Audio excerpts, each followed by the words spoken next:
So capacity, one of the things that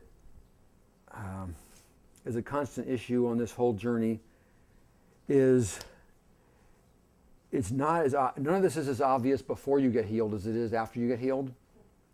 After it's resolved, it's a lot easier to see it. But beforehand, there's a whole bunch of different reasons why it's harder to see it. And the people you're talking to convince them to do it, it's usually before they've gotten healed. And so you describe these things, and they're kind of like, well, I don't see those great. There's no moose in my living room. There's not an elephant in my front yard. And somehow that's the way they seem, especially when you describe them and you take out all the distractions and you just include in the story the big highlights that you've put together after lots and lots of work. It all seems so much more obvious and easy and simple, and in reality, it's a lot harder to spot when it's camouflaged by your own defenses. And one of those big pieces is capacity. So, story that will help you remember that forever. A friend shared this with a colleague a number of years ago, came in, basically was like, the strangest thing happened to me, help me understand this. So I'll change some of the details anyways. So mom comes in, and the little girl is looking in the mirror. She's got a scissors like this. There's this big chunk, there's this big hole in the front of her bangs. There's a big clump of hair on the floor. And mom walks in and a little bit triggers, like, why are you cutting your own hair? Which probably actually had a little bit of like frustration, unhappiness, and the immediate was like, inside the kid's heart is, oh no, and a moment before she was just like, oh, I wonder what happens if I scissors. It was one of those kid moments where it seemed like a good idea somehow at the moment to cut off some of your hair and just see what that looks like. And which actually is, you YouTube this, there's 1,000 YouTube videos of parents coming in, finding kids who have done this. So apparently this is not that uncommon. It's my second grade class picture. Your second grade picture? Okay, yes. So mom walks in, and why are you cutting your own hair? And the kid whose immediate feeling is, oh no, I've done something terrible. Mom's upset. The consequences of acknowledging the truth will be unbearable. That's kind of the formula.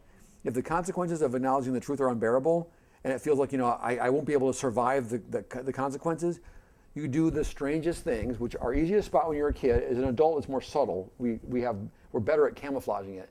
But as a kid, it looks like this. No, I'm not.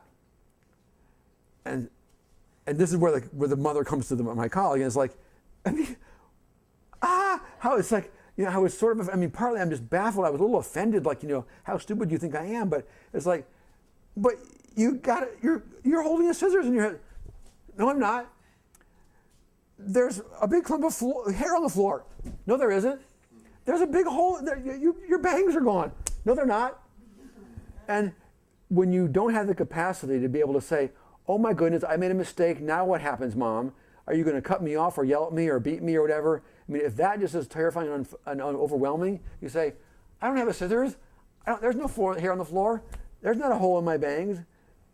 And the adult version of that is, if you believe that God is terrifying and scary and toxic or whatever, and you're supposed to trust him and love him, and if you don't, you're going to go to hell, and if you don't have the capacity to how terrifying that is, you just do weird things about explaining it and not seeing it and having strange explanations about how God's ways are higher than our ways and blah, blah, blah, blah, blah.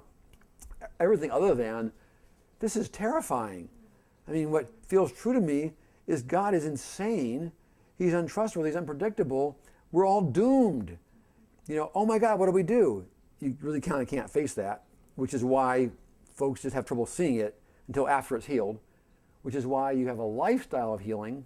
You just shovel away, and as you get rid of them, you get freedom, and then you can have a better relationship with Jesus. So, there we go. So how was that about capacity? Oh, that issue is capacity. The kid you don't have capacity. If you don't have the capacity to kind of face the truth, you just do crazy things to hide it. So if you don't have the capacity to what feels true is God is terrifying and I'm doomed, then you just find some way to not perceive that truth. And so that means you don't come in the room and saying, it feels true to me that God is terrifying and crazy and unpredictable and we're doomed. That's what feels true. but I'm sure that must be a memory anchored trigger. So can we go get healing?